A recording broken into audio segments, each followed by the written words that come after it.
The views and opinions expressed on the following program do not necessarily reflect the views or opinions of Nash Community College, the Board of Trustees of Nash Community College, or the North Carolina Community College System. We don't need no stinking budget. Oh, no. Well, you buy a hat like this, I'll bet you get a free bowl of soup, huh? I'm not wearing hockey pads. I'm gonna make him an offer again. You play ball like a girl! Oh yeah! Gonna play! And Leon's getting larger!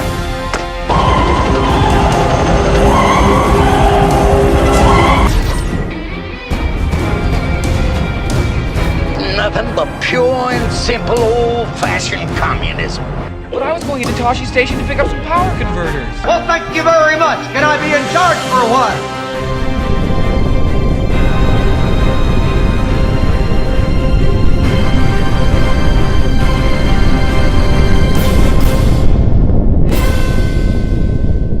Hey, what's up, everybody? My name is Isaac Anderson, and welcome to Big Bang Cinema. Okay, go ahead. Just go ahead and say your name. My name is Tyler. You're part of the show too, right? Yeah, I supposedly I am. Okay. You look like you were about to go in, but you didn't know when. I decided to open it a little differently this time. I was going to go in. You jump the gun. Different intro, same shirt and pants. But guys, thank you so much for joining us today. In case you don't know, this is a show where we talk about movie news, movie reviews, and everything in between. All right, yeah. Say we get that together. You wore that in the Wonder Woman review, I think. Didn't you? You wore something just like that. I know. I think I did wear this. Guys, if you've seen them, leave it in the comments, which we'll get into later. But if anybody's watching, please leave it in the comments. Yeah, I know. All 7 people. We really do appreciate it. 7,000. We don't have that many people. But speaking about not that many things and not that many ideas, Sony. Oh Lord, here we go. Sony. Look, good Lord. Yeah, Sony. These people will get a franchise. Ride it in the rain, put it up wet. I swear, they'll keep riding it until the wheels fall off. Yeah, they do some weird things. But apparently there's a Venom movie coming out, and the character of Carnage is going to be in this movie. And for those that don't know, Carnage, Butch Cassidy. Butch Cassidy? Not Butch Cassidy, but something Cassidy. Cletus Cassidy.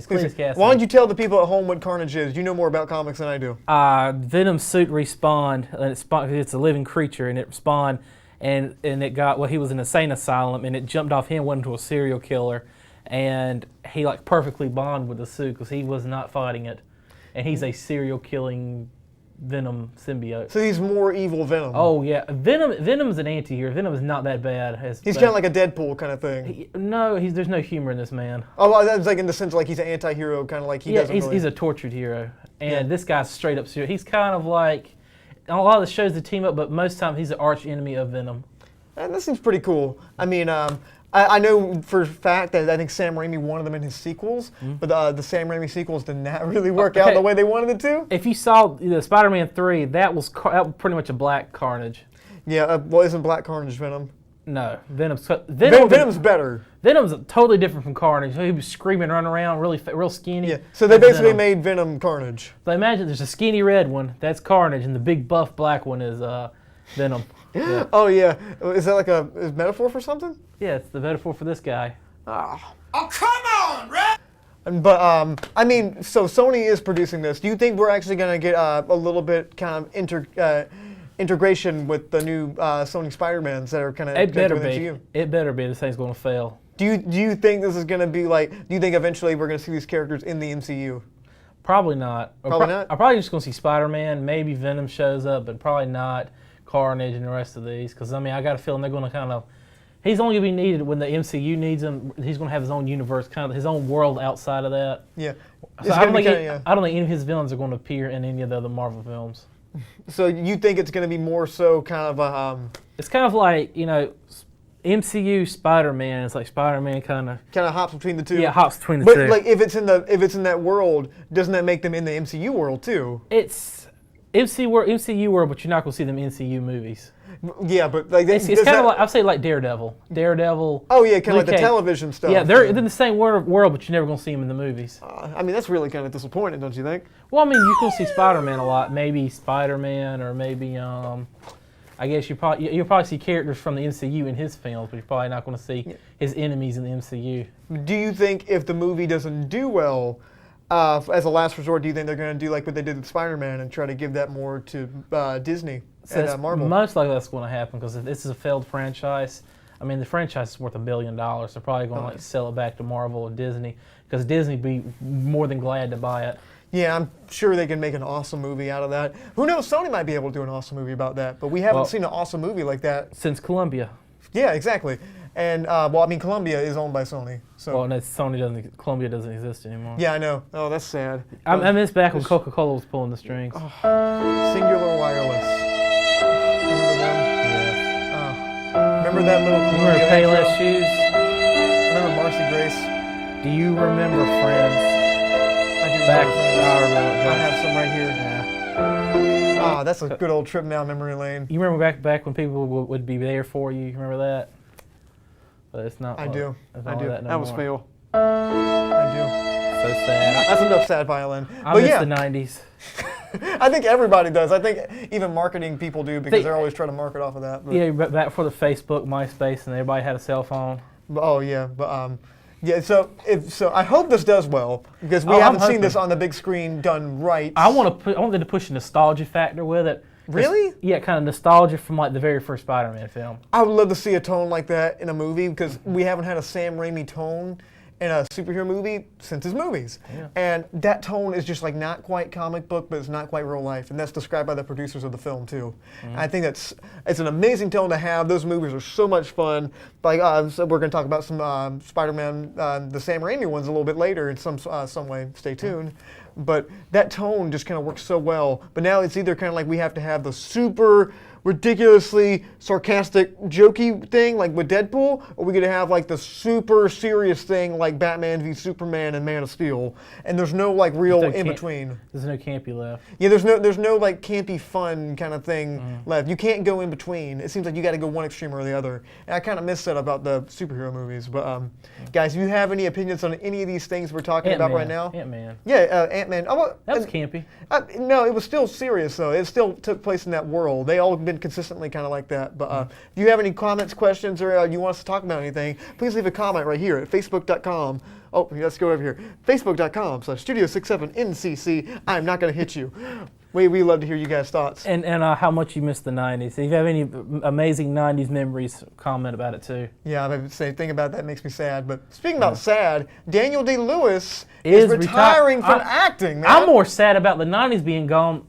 Actually, no, I'm more sad about him being gone. He was part of the 90s, man. Yeah, I mean, oh my gosh, what was it? Last of the Mohicans. Remember that movie? Last of the Mohicans. Yeah, Last of the Mohicans, My Left Foot. Yeah, but he got an Oscar for that too. Yeah, he also broke a rib because he like stayed in a wheelchair to try to act like somebody with that condition for a long time. I mean, he was probably like the original like immersive actor. Oh yeah, for sure. I don't know if he's the original. I think that's Marlon Brando. Marlon Brando was just nuts. Well, this guy like became the characters.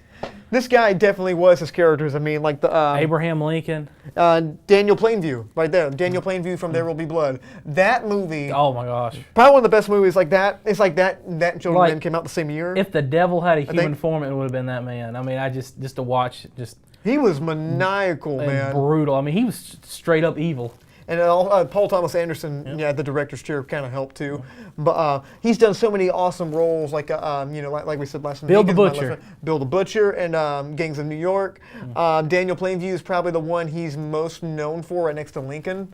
And what else has he done? Has he done anything else? Oh, he's done a lot of stuff. Yeah, he's very picky about his roles, and that's a big thing. I think he kind of wants to quit while he's ahead because pretty much everything he's done up to this point has been awesome. Like it's been stuff very memorable, stuff that everyone remembers, has been kind of like touched by or kind of creeped out by. Get to play J. Jonah Jameson. I would see that, but I think it's a little bit kind of. I hate to say it, but it's kind of beneath him. Like I feel like he needs to do more original things. I don't want to see him do a character that it's like has already been written. Granted, he did Lincoln, and that wasn't written; that was a real person. But I want to see him do like original stories. I don't really want to see him do like a franchise movie. You know, I feel like that's kind of beneath what he does. You mean getting money? Well, he's more than getting money. I don't think he cares about the money. He's very particular about what he does in his movies. He's only in like what, a movie every 2 or 3 years. He's in a new Paul Thomas Anderson movie. He's very particular about his directors. I don't know how involved he is with the script, but he takes his roles very, very seriously, and he's known for that. And the fact that do you think he's going to stay retired? Probably not. No actor stays permanently retired. Do you think he's going to come back and do like an awesome kind of like movie that kind of, tip the hat and say goodbye, everybody? Yeah, he's probably gonna come back and do like a remake of or Clockwork Orange, something like that. I don't know. A remake of Clockwork Orange. Something really big. I don't know. I don't know. Would that be a really big movie? I feel like that would be kind of like a reboot of Clockwork Orange. Why do we need this? Sequel. A sequel? Well, that'd be soft reboot. But as we know, talking about the movie review later. Just stay tuned. But yeah, this is kind of sad news, but it's also really good because it's the same thing when Quentin Tarantino said he was going to quit after 10 films, I think, right? And he's like, I think 10's a good number. I feel like if I keep going, it's going to be like, why? Why am I still going? He wants to quit while he's ahead because it's in the words of Quentin Tarantino, it's better to burn out than to fade away. I mean, that's Kurt Cobain. Sorry, I don't know what I said. Quentin Tarantino. Kurt Cobain said it's better to burn out than to fade away. No, I thought that was Def Leppard said that. Oh, it might have been. Who knows? Yeah, I'm pretty sure it was Def Leppard. Rock of Ages. Well, still, the saying goes true. I thought Kurt Cobain said that too. He might have said that in an interview or something. I think he was quoting Def Leppard. I think he might have been quoting Def Leppard. I didn't know that. Yeah. But yeah, what would you like to see Daniel Day-Lewis do before he retires? If he had to do one more movie. Genghis Khan. Genghis Khan. Yeah, I feel like you want him to transcend race. I feel like he's got the talent for it. He's got the chops for it. Is he gonna be like Kurt Lazarus? No, it's gonna be like John Wayne. Ooh, John Wayne as Genghis Khan. But I don't know. He's in a new Paul Thomas Anderson movie coming out later this year. I think it's gonna be his final film. He's gonna play a fashion designer in London in the 50s. That seems kind of interesting. Oh, I got another good one. The Burger King. The original Burger King. He refuses to wear a costume. He's kind of like going to get the surgery to actually like make his face like that. The Burger King. Yeah, that's it. That'd be kind of interesting. But speaking of, we got the founder. Now we got the Burger King. Oh no, I didn't even see the founder. Who cares? But speaking of who cares, thank you for your service. A movie about post-traumatic stress disorder, which is a very big deal. I do care about that. It just came out with a trailer. And this trailer stars Miles Teller and is written by the scribe of American Sniper. The guy, what was his name? What's the American Sniper guy? What's his name? Hunter, what's his name? Go ahead and tell him. The writer. You don't know? Okay, sorry. Our producer Hunter doesn't know. It's written on pull up the picture of the writer behind us. This man wrote American Sniper for Clint Eastwood. Daniel Day-Lewis did it. No, Daniel Day-Lewis. This man right here. I can't. John Hill? No, it's John something, I think. Jason Hall. That's it. Yay! Thank you. Thank you so much, Hunter. Sorry to put you on the spot like that. I could not remember his name to save my life, and my handwriting is chicken scratch. But yeah, Jason Hall wrote this movie, and it's a really kind of like powerful story. I'm just glad you didn't write it because nobody could have read it. Yeah, exactly. It's based on this book by David Finkill, I think. I don't know. I'm not too familiar with the author, but basically, this is a story about Miles Teller. He's a bomb specialist in the army, and he comes back home, and things are not going too well with him. Let me guess. He goes back and he's only feels alive when he's back taking in the bombs in Afghanistan. No, I think we have the trailer. But we'll play it just behind us, but so you can see it. The Hurt Locker? Hurt Locker. I don't think it's like the Hurt Locker. I think it's a little bit different than the Hurt Locker. I mean, you can see it starts out with them kind of like in Afghanistan, kind of looking for bombs. And it seems like this is kind of going to be the same kind of feel of American Sniper, where it's kind of like where he's alive at war. Even like, it just kind of, it feels like it in the dialogue. Like if you hear the dialogue, it feels kind of like the American Sniper. Like you're not home when you're here. But, so yeah, there's a scene here where he makes pancakes for his daughter, and like he figures out all his daughter. That's his daughter? No, that was not his daughter. That was his wife. Okay. That was remember Girl on the Train? Yeah, this scene right here. He doesn't even know his kids that well. You know, it's just kind of there's a big disconnect. He doesn't feel alive unless he's at war, which is a lot like American Sniper, the story. Yeah. But just kind of looking at this, what do you think? It kind of reminds me of the Hurt Locker. How so? I mean, it's war. Well, no, it's the plot. You know, the guy, he's not at home when he's at home, but only feels alive when he's back on the battlefield. Yeah, I mean, that's American Sniper. It's also Hurt Locker. Yeah, it's also a few other films. But I think this is Guy's specialty. I think that's what really drives him. I think that's what he really thinks of a lot, and that's what he's passionate about. But I know it looks interesting. You want to go see it? Supposedly. I know, guys. If you want to go see this movie or any of the other topics that we have, you have any opinions on it, please leave a comment on our Facebook, facebook.com/Studio67NCC. We would love to hear your thoughts on this, especially this, because it looks a lot like American Sniper. I love the girl's face. I hope it's different. I love that girl's face, too. She's gorgeous. Yeah. Speaking about gorgeous, I don't think we should even say gorgeous for this. Because Lord Miller? Yeah, Lord and Miller. Well, Miller. This is more sad. Lord and Miller, the directors of 21 and 22 Jump Street, writers of Cloudy with a Chance of Meatballs, and the directors of the new Han Solo film, have just been fired. Those classic films, and they got fired. I know, such classics as 21 Jump Street, the remake, revamped for a new audience, and Cloudy with a Chance of Meatballs. No. I don't know. I was really excited for them to be writing this and to direct. Well, they're not writing. I think they're directing this. Lawrence Kasdan's written this. That's Lord Miller. This is Phil Lord and Chris Miller. They've been writing partners and directing partners. And man, when they got announced, I'm like, oh, that's kind of a unique choice because we never really seen something like that in the Star Wars world. They also did the Lego Movie. That was a good one. Yeah, I mean, they're known for making good quality things, but they're known for their improvisational kind of spirit on the set, and they do a lot of improv with the actors, and they kind of let them kind of do their own thing as far as kind of like some of the dialogue, and they'll cut that into the movie. And it seemed like Kathleen Kennedy, the president of Lucasfilm, didn't really like the way they were doing that, and this has been a big story. It really shocked me. It came out, and I couldn't believe what I was reading because they've done so much promotion that these guys are doing this movie. They're so happy in the whole cast picture of all them in the Millennium Falcon. Bam. Fire. Yeah, this one right here. Like this photo is just kind of eerie and weird now. Because it's got Woody Harrelson in it. Well, because it's got the two actors, and the two directors that just got fired, man. Oh. I guess Woody Harrelson is a little bit weird, but Childish Gambino himself, Donald Glover's in this. And I think he's going to do a great job as Lando. But the fact that these guys got fired, and they were 3/4 of the way through production, too. What? So this movie only had like 3 weeks left of filming, I think. Fired. Yeah, and they got fired. But here's the question. Like, how did they not realize before now that their vision wasn't what they wanted to do? Didn't they like have to pitch the movie and like show them things they wanted to do, see the things they wanted to do? Like, don't you think they would have noticed? Like, don't you think they would have realized this beforehand? I don't think they would. Why not? Because they're just seeing dollar signs everywhere. They only see the green and the dollar signs. I would like to believe that Kathleen Kennedy cares more about quality than money, but I don't know. I mean, she's been in the industry for a long time. She might have got a little bit more cynical.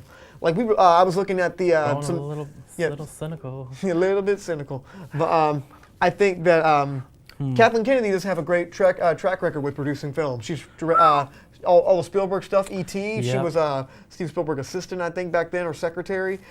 She produced Schindler's List. Schindler's Fist. No, that's a different movie. That's a different movie. Yeah, the karate movie. Oh, it's not a karate movie. It was a karate movie. It's something else. But it was called Schindler's. I remember it was called Schindler's Fist. Schindler's Fist. And he's like. I think Schindler's Fist. I'm not lying. I saw it. Like we're not talking about Schindler's Fist. He was karate fighting the Nazis. I remember this part. I saw this movie. I think it was karate something else. Like, sure.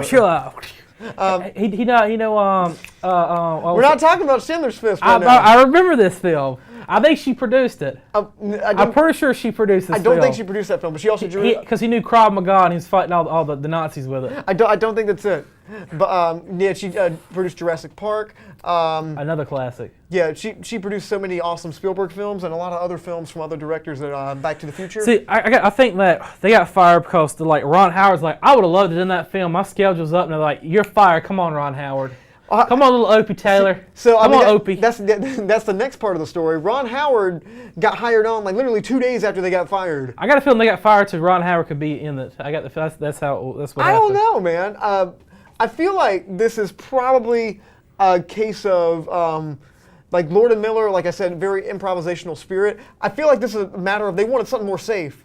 They wanted something a little bit more kind of generic feeling. Like Ron Howard. Ron Howard, when I see one of his films, I do enjoy a lot of his older films too. Like Inferno? I bet you loved Inferno. No.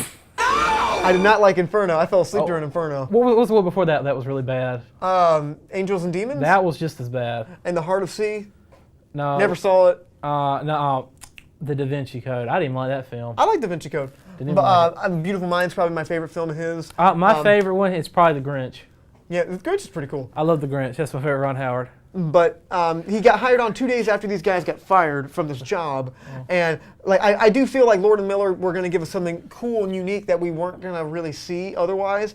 And it's going to be something different than we've ever kind of experienced in one of these Star Wars movies. But I think, I don't know, maybe there'll be more that comes out of it this later.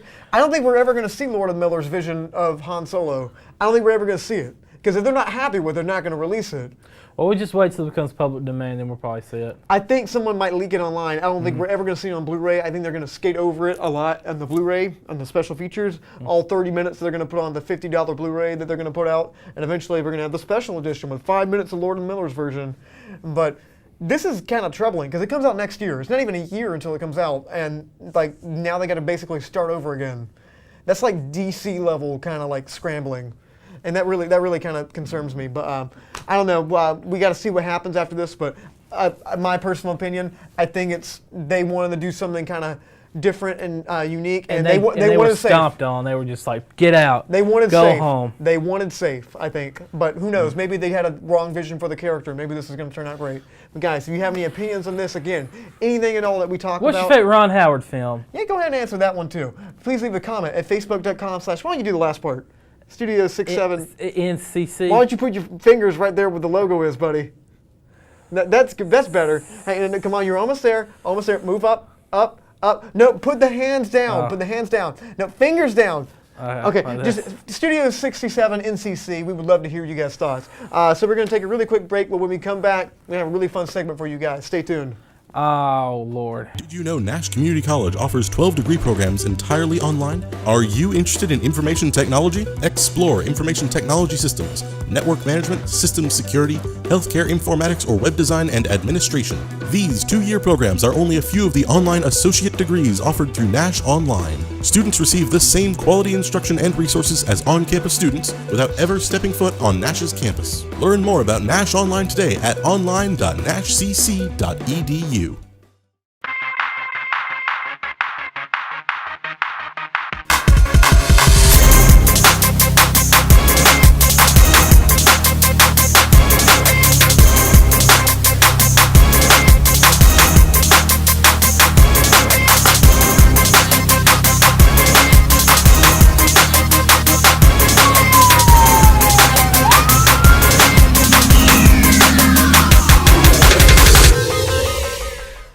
Turning all around. Hey guys, welcome back to Big Bang Cinema. My name is Isaac Anderson. And I'm ready for the show. Next up we're talking about show stealers. Now, talking about Pittsburgh. We're talking about... Oh, gotta do more than that. Like, give us some flair. Don't go right into it. They don't know. We're going to talk about show stealers. No. We're not talking about the Pittsburgh. No. They don't know what that is. I'm about to give an explanation if you would like give me a chance. Tell them what it is. We're talking about movies and films that were stolen by supporting actors. It's our weekly segment. The show stealers. Here we go! All right. Okay. So yeah, these are supporting actors that really stole the show from their movies. Oh, we got some good ones too. And that's kind of like the score of Cars, Cars 3, and you'll figure that out later. Stay tuned. But why don't you go ahead and start with us, buddy? Tommy DeVito, Joe Pesci from Goodfellas. You got to admit that this entire film, this guy stole the show. Hilarious. I mean, some of the most memorable lines and scenes involve him. Oh, yeah. This is part where he says a joke, and Ray. Oh gosh. Can't even remember anybody else in the movie. Ray Liotta. Ray Liotta goes. He goes, "Oh, that's funny." He goes, the part. He goes, "Is that funny? I make you laugh, and am I a clown? Do I amuse you?" Mm-hmm. And he gets like he's scared, and he starts laughing again. He's just joking funny, with man. him. Like you're just funny. The best scenes. I mean, this guy was the Goodfellas film. Yeah, and he was. I mean, and he's also based on a real character too, isn't he? Mm-hmm. They changed that. DeVito, obviously, probably based on Danny DeVito. But I think it was like, what was the actual guys he's based on? Do you know? Italian mob guy. That's close enough. Yeah. But you got anything else to say about that? It was probably one of my favorite performances from the 90s. Yeah. 1990. Don't you want to hear him in what was it, Home Alone, going fricka, fricka, fricka, I did love that too. He did. I had to say he did steal that film too. Yeah, that movie's hard to beat. But this one you actually get to see him say fricka instead of fricka. You know what I'm saying? But yeah, that's a great performance. This next one is one that's a fairly recent one. It's in the MCU, and it's probably the only one at this point, like in the MCU, that was like a really strong villain and a really memorable presence in these movies. I'm talking, of course, about Loki. Loki, played by Tom Hiddleston. He was beyond the best part of this movie. Granted, Chris Hemsworth is also really awesome as such a complex character. Yeah, exactly. I mean, there's a good brother relationship going on there, but spoiler alert, they're not really brothers, and he's the main antagonist for this film, and he just shines as the antagonist. I mean, he's got redeeming qualities about him too. Like what? Well, I mean, when they need him, he actually does help. Yeah, exactly. He's more kind of like, well, he always tricks. He's the trickster. He helps them, but then he kind of screws them over at the end. Like, Thor: The Dark World, he did that. It wasn't the best MCU movie, but he definitely shined in it. Do you think we're going to see him in Thor: Ragnarok? Yeah, I already seen him in the trailer. Yeah. Oh, yeah. I mean, like, how do you think he's going to be integrated, though? He's going to be Thor's brother in it. Well, of course. How do you think he's going to be integrated in the story? I think he's the one that's going to be responsible for him ending up in the gladiatorial rings. I don't know, because it shows him like sitting right beside like what's the guy's name? The Game Master. The Game Master. Jeff Goldblum. But Tom Hiddleston really shines this character. He gives a new kind of complex villain to MCU. Multiple unfortunately, we really haven't had too many strong villains in the MCU. Not even Ultron is as strong as Loki, which is kind of sad. But why don't you go ahead and take the next one? The next one I got is Cousin Eddie from the Vacation films, and especially Christmas Vacation. I think that's where he was introduced, right? In Vacation. Yeah. But he had most prominent roles in Christmas Vacation. Anybody that watches this movie is going to remember all the scenes with Cousin Eddie in it. He was by far the best characters in this entire film series. You got the redneck cousin to Clark Griswold. Clark Griswold. Played by Chevy Chase, and he bought a beat up camper and drove in from the Midwest to go to see him for Christmas. Completely unexpected. And some of the most memorable and hilarious scenes from the film he was pretty much responsible for. When he's emptying out the tank. Yeah, right there in the. We're not allowed to say what it is, but I mean. It's full. He's right down in the storm drain. Oh, look, honey, it's full. Yeah, again, paraphrasing, but I love that scene. It's probably one of my favorite scenes. And he kidnaps Bill Murray's brother, the boss. Yeah. He could come out through a bowl in his head. Remember?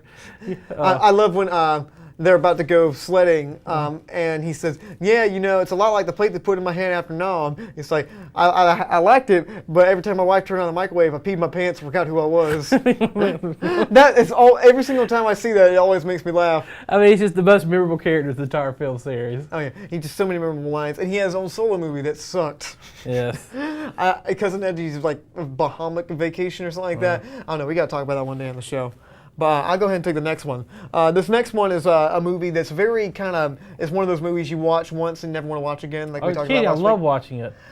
This movie's disturbing. If it doesn't put the lotion on its skin, then it gets the hose again. And for those that know, Silence of the Lambs, I'm talking about Hannibal Lecter, played by Sir Anthony Hopkins, who is in the Academy Award-winning Transformers movie that we got to see tonight. But so Hannibal Lecter plays a very psychotic cannibal, and he's wicked smart, and he's terrifying. He's a terrifying presence. He's one of those people you just hate to love. Yeah, exactly. Like he's not even really lovable. He's like a snake. Yeah, he's lovable. I mean, it's like dealing with the devil himself. Yeah, it's really like he's just staying so still. To me, like when I watch the first film, it's like watching like reading the Faust Legend or watching like Paradise Lost. I mean, this guy is straight up the devil, and they're like making deals with him.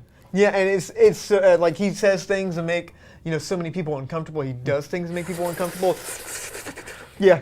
So, I ate liver with. I ate his liver with some fava beans and a nice Chianti. Like, but what is that? Like, it doesn't make it, it's terrifying. Yeah. And, like, the scene, spoiler if you haven't seen Silence of the Lambs, when he, like, chews the guy's neck out, and, like, the scene where he gets out of jail. And there's even spin-offs. I think Ridley Scott directed a spin-off. I could be wrong about that, about Hannibal Lecter, which I don't think did very well. But, Hannibal Rising. Is that it? It was Hannibal Rising, I think.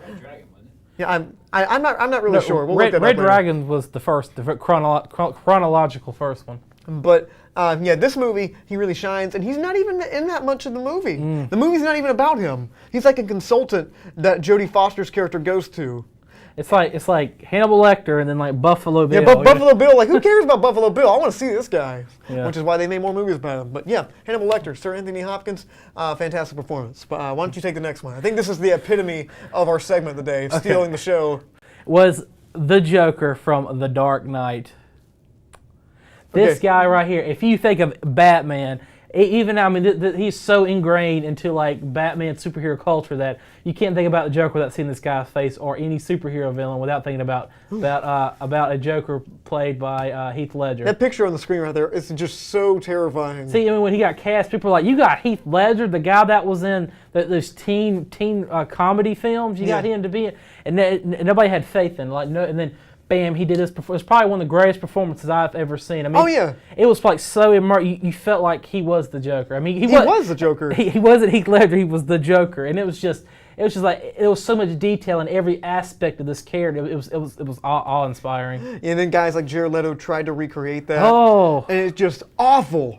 And horrendous. I mean, I don't know if you're ever going to be able to top something like this. You can't. And supposedly, like, the big story is he died doing the role, like, because like he died in the role. But I don't know if he died in the role. I think that was part of drugs. Sleep medicine. He was on sleep medication. Yeah, and I think he was trying to get that kind of persona out of his head. Yeah, basically. so they said he was getting nightmares from playing the Joker. Oh yeah, of course. I mean, he got so into it. He locked himself in his apartment or like a hotel room for like 2-3 weeks, I think, just to try to perfect his laugh. And then he stayed very isolated. He stayed in character for the whole time.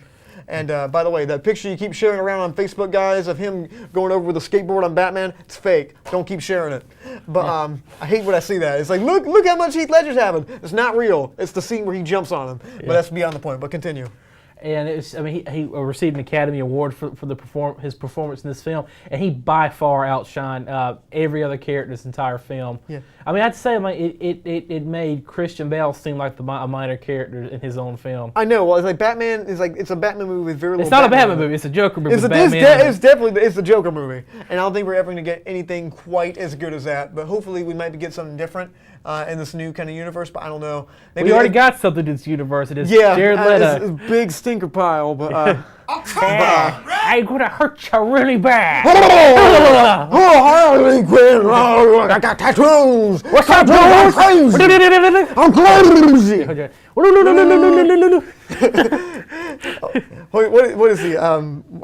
He's not Wayne Garth, man. No, it's I said they might as well got. He's doing cat noises. Pauly Shore. Pauly Shore did the part of him. Yeah, but yeah, one of the most iconic things of all time. I'm the Joker, like dudes. What's up, buddy? Come on. No thanks. I don't know where your hands have been. All right. Okay, so the next one I think is this one's again it's a fairly recent film that I think I think everybody will pretty much agree that this is by far the best character in the film and the best scene in the film. Yeah. I'm talking, of course, about Quicksilver from Days of Future Past, the most recent X-Men film with the big ensemble piece that wasn't Apocalypse. Apocalypse, no. But he even stole Apocalypse too. I mean, he stole Apocalypse. He can steal the best character in Apocalypse. But it was this scene again, basically. Yeah. And Quicksilver, played by Evan Peters. He was put in this movie. He's only in like maybe 12, 15 minutes in the movie. And I got some facts that when we're done talking about about this character. Yeah, but there's a scene where they go rescue Magneto from the bottom of the Pentagon, and he saves them all in this awesome sequence that's just mind-blowing to look at. It's by far the best sequence in the film, and he's just such a likable character. Then they try to do something kind of like that in Apocalypse. That was pretty cool, but I don't know if it's ever going to top that. But what were your facts? Okay. You remember the movie come out called Kick-Ass? Yeah. Evan Peters was in it, as was Aaron Taylor Johnson was also in he was Kick-Ass. Aaron Taylor Johnson wanted to play Quicksilver in the Marvel Cinematic Universe, and he went on to play Quicksilver in the X-Men Cinematic Universe. Oh yeah, I know. Yeah, they were both in the same film. They both played here. They were both in the same superhero film. They split off and played the same character in 2 different film franchises, and they're actually close friends in real life too. Oh yeah, and Aaron Taylor Johnson is more just kind of like his, along with his career, his character's dead. But I mean, because I have no idea what he's in now. But yeah, Quicksilver. And this next one of my favorites. I'm not talking about this one, but go ahead. It was my thought. I said, let's talk about him. This one's probably my favorite. This is by far my favorite on the list, right next to the last one. So. J. Jonah Jameson from the first 3 Sam Raimi Spider-Man films. This man, if they had a portal to reach into a comic book and yank a character out, this is what you would get. This man was so far close to the comic book. It was like seeing a comic book in action. It was just incredible. He was J. Jonah Jameson. This performance by J.K. Simmons was like, to me it was Oscar worthy. I don't know why he didn't get nominated for it. I feel like that he should have. That was one of the biggest snuffs of 2003. People didn't take comic book movies seriously. 2002, yeah, they didn't. This man, if they did back then, this man would have had an Oscar. Yeah. It was like, you could watch it and tell that he had actually read the comic. Just to understand the character, get perfect, straight on deadline, just spectacular. He was the spectacular and amazing thing about the Spider-Man films. Oh yeah, he's by far like the best part of that movie. Granted, I enjoyed like the tone in and of itself. Sam Raimi's direction's great. It's just, and he hasn't been recast since because it's impossible to recast his character after this. It's like recasting the Joker. No matter what you do, it's not going to live up. Yeah, I've heard rumors that Ice Cube has been rumored. Oh, what? Is he also going to play? Because they're doing a crossover with Spider-Man and 21 Jump Street. I heard about that. Oh. But with this, it's just you can't recast perfection. You just cannot do it. This man was J. Jonah Jameson. Yeah.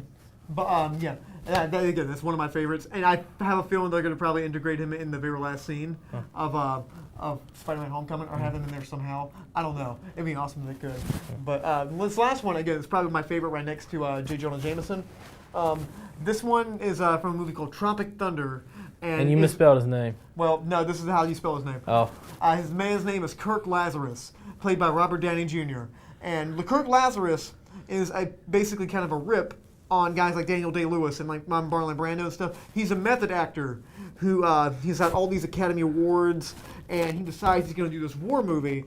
And he goes under this controversial surgery to turn his skin black, and he lives he basically acts like a stereotypical black man the whole movie, and to the point where all his co-stars are kind of like getting really annoyed with it, and like he's just doing what he thinks a black man back in the 70s would act like, and it's more Lynn Farmer. Yeah, and just the satire in that is just it's just so funny. It's like I don't get out of character until I get out of a DVD commentary. To the DVD commentary. And just like him reacting with Al Pacino, the rapper character in there. Yeah. That's just like the funniest thing where he does all the things and he's like, that's not what we do. There's this scene that I love that to me is incredible. It's when he's pretending to be a Vietnamese farmer. Mm-hmm. And I kind of realized that there's Robert Downey Jr. Portraying Australia, portraying a black man who's portraying a Vietnamese farmer. Yeah, so there's even a line in the movie like that. It's like, don't you know, I'm a dude playing a dude disguised as another dude. And everything about that performance is so great. And I love the beginning scene where he's doing like the Devil's Alley commercial with Tobey Maguire, Spider-Man. And it's like 5-time supporting actor Academy Award winner Kirk Lazarus and MTV Best Kiss winner Tobey Maguire. MTV Best Kiss. and yeah, that character is just sheer perfection. That movie is so great too. And Neil Grossman's also great. It's the Tom Cruise character. Neil Grossman was he was also a big scene stealer in this film. But guys, again, if you have any opinions or questions or anything you want us to talk about, please leave a comment at facebook.com/do-the-rest, Tyler. At Studio 67 at NCC. No. You're gonna get it one day. We love to hear your guys' thoughts. I keep wanting to say .edu. No, it's not. No .edus. Well, that's for the website. But guys, thank you so much for watching so far. We're going to take a really quick break. When we come back, Cars 3. Oh boy, we'll talk about that wonderful masterpiece.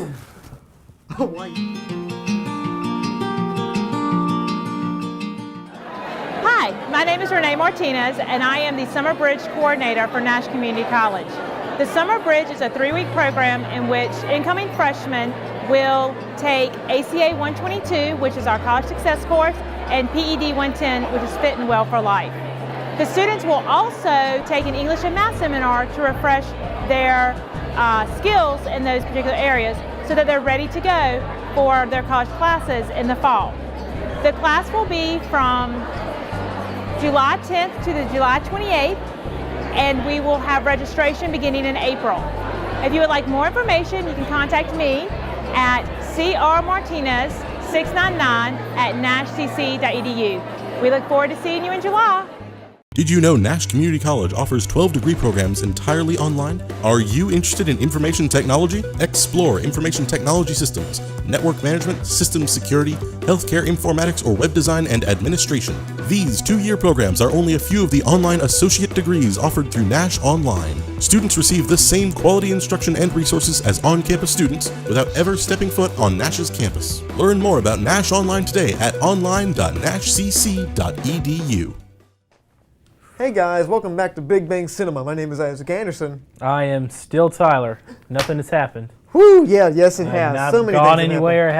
Have not changed my name. I'm always here. But guys, time to go our weekly movie review, which is Cars 3. Yeah, I know. So excited. So yeah, Cars 3, the newest Pixar and Disney movie, has just come out. Their biggest cash grab. Their next biggest cash grab. This is a pretty big cash grab right next to Cars 2, I gotta admit. But for those that don't know, Cars 3 revolves around Lightning McQueen. He's getting a little bit older and focuses on another racer played by Armie Hammer.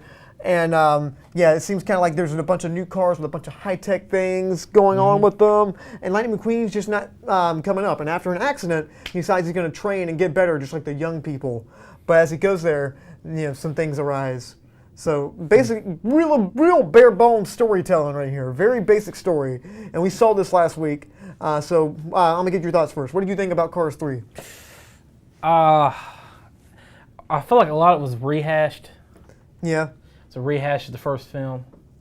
I can feel that too. I feel more of a soft reboot. This is definitely a soft reboot of the original Cars, and I thought that the whole time I saw it. Granted, there were some really cool original things, but we'll get into later. Let's go ahead and get to that. So. I mean, I enjoyed it a whole lot more than the second one. The second one was very bland and stupid. It's by far the worst Pixar movie. And Pixar rarely makes bad products. But when they make bad products, it's very obvious. They're known for making really quality work. And to me, this one was it was solid, I guess. Solid. It had a backbone, but the backbone wasn't very strong. Like it held together. It was semi-squishy. It was missing a few vertebrae. Yeah. But yeah, let's get into let's talk a little bit about the story in and of itself without giving too much away. Let's not spoil anything.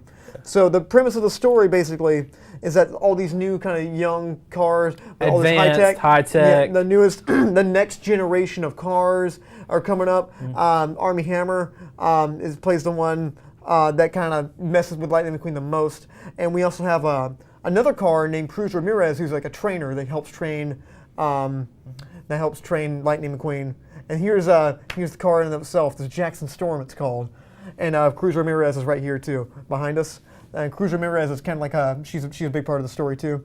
But yeah, so Lightning McQueen kind of he wants to train like some of the younger cars now, and they have some commentary on kind of like the young people now with the virtual reality and some of the simulator stuff they're going on with. The steroids. And yeah, I don't know about the steroids, but I'm pretty sure this kind of reminded me of Rocky. It was a little Rocky-esque. Yeah. And the original Cars is kind of like Rocky with cars. I must break you, McQueen. I must break you. I mean, if you think about it, the original Cars is kind of, it's kind of like that. It's kind of like Rocky with cars. Rocky where he kind of like cars. he falls from the center like he's never really good or like never really made it, and then he kind of goes up there and makes it. But yeah. So this one was very similar to that. But yeah, what do you think about the story? To me, it was. I've seen it before. That's all I can really say. I've seen the story before. Yeah, he loses the race, goes back and tries to retrain. He's like, I can get better, and then he goes and goes to a little middle of nowhere, gets a trainer, and then he like learns new techniques. I mean, I felt like that was half. That's the first Cars movie. Yeah, it's like 80% of this movie was the first Cars film. And so there's little elements in there that I can tell the director put in there, kind of like all the commentary on the millennial stuff. There was a few little fun scenes, like there's a scene that we showed the picture of earlier with the bus and Lightning McQueen. That was kind of a fun scene that we saw. And I mean, there was a few little fun moments, but overall it felt just kind of like, I told you after we got out, this is kind of like the chicken and rice of movies, and in the sense of like, it does what it needs to, like it fills you up and gives you the sustenance, but like it's bland and it's nothing really to it, and it's just kind of, and it's kind of like, we've had this all the time, and it's just kind of like, whatever. It's Chili's. Yeah, exactly. It's the Chili's of movies. It's the Chili's of movies. Chili's. It's like, you're going to go there, all the family's going to have a good time, and, you're not really going to get anything that blows your mind. You're not really going to get anything that's... not going to cover any of it. Yeah, it's like, it's not really going to be anything that's going to be awesome. It's going to be more so just kind of like, all the family's going to leave kind of happy, and it's like, that was a good deal. Oh, what are we talking about again? I already forgot. Cars 3. Okay, Cars 3. Yeah, I mean, there's parts of the film that I really threw me for a loop, like the whole... were you going to get into spoilers? No, I'm going to talk about the whole, like, the VR training and the...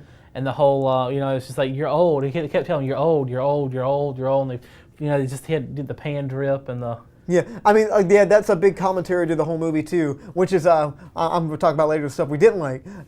The big thing about this movie, like Lightning McQueen's getting really old. Like he's nearly like I think 30 in this universe, which is like in a car world, it's pretty old. And everybody says, my dad used to watch you when he was little. Like they'll say things like that, and it's like there's nothing he can do to kind of like keep up with them. He's 5 years old, so therefore he's too old. No, he's not 5 years old. The original Cars is 10 years old.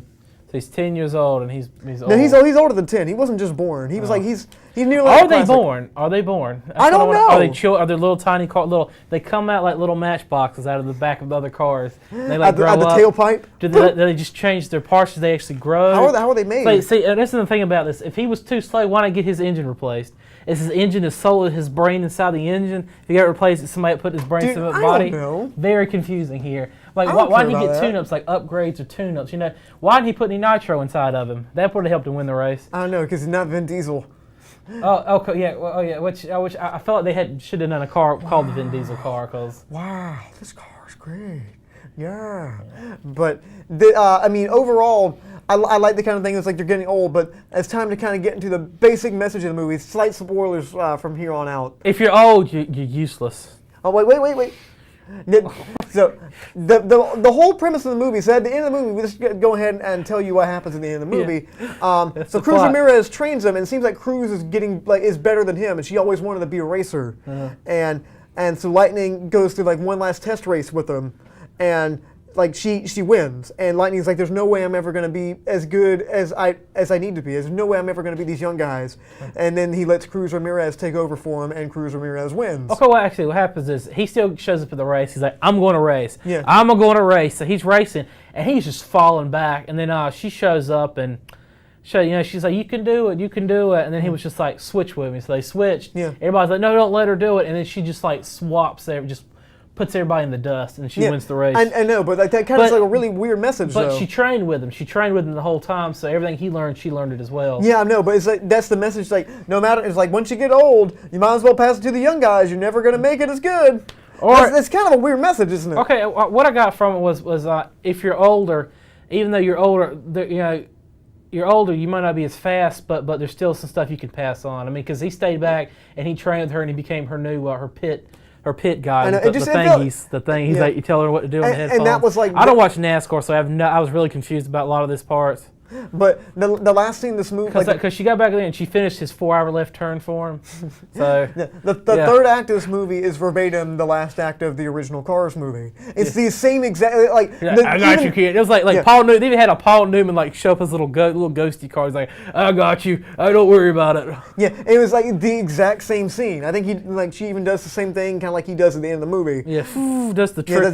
Gives the flip. And I mean, it's the same scene. It's like the same. It's the whole same third act, and that kind of bothered me. I wish he would have done something different. It's kind of like the Creed of movies now. It's kind of like the soft reboot, while also trying to give it an original story. But it felt kind of bland to me. Like it wasn't bad. It just felt kind of like, well, I've seen this before. I kind of saw this coming, and that whole thing, like the message was a little bit muddled. Kind of like once you get old, might as well quit. Might as well pass on what you know to the younger generation. Which makes I got where they're coming from. They're just kind of a little muddled. We could take spoilers off now. Time to give her a consensus. Okay. What's your overall consensus? 6 out of 10. 6 out of 10. Why? Well, I mean, if it had been a little bit more original, I'd probably give it. I mean, it was better, still better than the second one. It had a lot of the feel for the first one, but it didn't feel original. Did not feel like an original Cars film. Yeah, it felt like, to me, overall, I thought this movie was, like I said, it was semi-solid. It was the chicken and rice of movies. Like I said, I felt like this movie has an alternate ending where he wins the race. That's why I felt like it was an alternate ending where he wins the race. Yeah, I feel like it's been like this the whole time, and I feel like it went through the motions. It was very bland, generic storytelling, very by the numbers. And when I see a Pixar movie, I want to see something original. I want to see something I haven't seen before, haven't experienced. I want to, like, them to tug on my heartstrings. I want to feel some sort of emotions. Like, they're known for their mature children's movies. Isaac only gets emotions when he watches movies. Exactly. But this one just really didn't do much for me. Like, it was all right.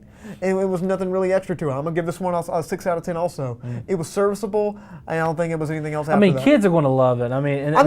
That's the main thing. Because they see things go vroom vroom in nice places. And they're going to buy their toys, and that's all Pixar really needs them to buy their toys. Yeah, but that's a review on Cars 3. So we were going to review... I do have some questions about this, like about where they come from. Like, I think that... What are your thoughts on it? Well, the producer of the movie actually has confirmed that there was a car uprising, and the cars destroyed all the humans. And now cars are like humanoid things. Like, that's a confirmed thing for the producer of this movie. That's a dead thing, dead serious. So apparently it happened back in the 60s, because it's like modern. It's a cop out. It's supposed to be a world full of cars. It's just an alternate thing. Who makes them? Do they make themselves? Do they make each other? I don't know. Well, are they a hive mind, and there's like a big computer controlling everything? I don't know. That'd be like a really twisted thing, and like some guy in the computer world, they're just making all the cars do everything. Look at this! Look at this! They go like this! They go like this! It started in Toy Story. Oh, it started in Toy Story, that apparently. Was the uprising, and then this is before WALL-E. Oh wow, this is kind of weird. Yeah. Oh wow, okay, so this is before. Left Earth, and then oh wow. Someone called Ridley Scott. Somebody called Ridley Scott. Okay. Very confusing. Well, yeah, that's our Cars 3 review. Let's stop talking about cars. I'm tired about cars. Do they give birth to little tiny cars? I don't know, man. We'll pull that up. We'll give you some facts next week. But time for our movie throwback facts. We don't really have time to go another break. It truly is a beautiful thing. So we got some movie facts, and it's not about the original Cars. It is about Days of Thunder, because I refuse to talk about the original. Well, why don't you give us some facts about Days of Thunder, starring Tom Cruise? Tom Cruise was in this film. It's the first film that he actually met Nicole Kidman. Why did you say it like you were flooded with bad memories? Nicole Kidman. And he played. He's actually based off on a real character. It's a real NASCAR legend character name. Mellow Yellow? No. Don't remember the guy's name, but he died of AIDS because he was a real ladies' Freddie man. Mercury? No, Freddie Mercury wasn't a NASCAR racer. Says you. Ooh, he raced around my heart. Oh, I bet he did. He danced around it too. All right, continue about your facts. Okay, and a lot of the film was shot at the Talladega and the what's the one? The Indianapolis? No, is it Indianapolis? I don't know racing. I don't know racing. So it's really. We live in North Carolina. How do we not know about racing? Yeah, a lot of these facts are really confusing to me because I don't know anything about the game. I just know it's a left turn. Because that's what the cool people call it. And I know the director met his wife. She was a pit girl in this film. Pit girl? A pit girl. Like she was in the armpits? No, she was like a pit stop. Apparently, a pit stop is I guess when they stop and they That's pretty hot. You know the little thing will like take the wheels off and like put it back on and like with cars. Yeah. Yeah. So I got that part and. His car was pink, so if you'll see it right here. Some great facts you got right here. His car was pink. See, look at these old 1990s cars, 1990s stock racing cars. Remember Mellow Yellow? Remember the antifreeze they put in that? Look at all these, like, some of these, look, Sears. When was the last time you seen a Sears? Man of Steel. Ant Hammer. I guess that's Armand Handler. I don't know what that is. It's just wild seeing all these sponsors who are no longer existing. Winn-Dixie. Yeah. Oh, wow. Platters. You can see a Circuit City. Yeah, there's a Circuit City, right? Where is Circuit City? I don't know. No, I saw it somewhere. It's just amazing. Oh, there it is. Who knows? Who cares? Circuit City. So, got some great facts there, buddy. There's a Ford. I see Ford. This is Chevrolet, man. That's a Chevrolet? Yeah. Ford says Ford. Oh. I was very curious. I don't know anything about cars. I'm sorry. Okay. I drive a Ford. I still don't know it. Okay, well, guys, thank you so much for watching this week. We really do appreciate it. You remember the old Mellow Yellow I already said that. It's the old style. Old style tag. But guys, thank you so much for watching this week. We really do appreciate it. We love doing this show for you guys. And if you want us to do anything or have any comments, questions, if you want to be on our show. Ooh, I don't know about that. Depends who you are. I want you to do the last part again. We're going to get this down. You ready? Yeah. I'm going to do Facebook and you do the Studio 67 NCC. You ready? You ready? Wait for it. Hold there. No, you had it right. Come on. Go back there. Go back. Put your hands back. Okay, you ready? Yeah. Facebook.com/Studio67NCC. Well, it was more like 67NCC, but whatever. But guys, please leave a comment there. Any questions, opinions, anything you want, please leave a comment there. So I think that's it for our show this week. Thank you guys so much. And next week, we're going to be seeing Transformers 5, the last night, and hopefully the last one of those. Yeah, oh my gosh, Transformers, we've run out of ideas. Oh yeah, it's like we want more money. Like I'm waiting to buy see up China. I'm waiting to see the whole transforming car wagons and the whole catapults and the transforming horses. You're gonna see medieval stuff in this movie. That's what I'm waiting for. I want to see how he pitched his film, and I just want to know he gave them these ideas, and they're like, go with it, just do it. You know, I just want to see that. I expect a lot of frat boy humor and a lot of and the zooms on the butts. He always does that. You watch any one of his films, they do a zoom in, a slow walk on the butt, like you're watching a music video. Always does it. I'm not lying. The Island. Just watch a film. Watch any of his movies. The Island. That's a movie. But yeah, and the camera's going around. But we'll talk about Michael Bay next week. Yeah, we got enough about this. We ran out of time. But guys, thank you so much. I'm Isaac Anderson. And I'm the other guy. he's Tyler Keene. Stay lovely, guys. Okay.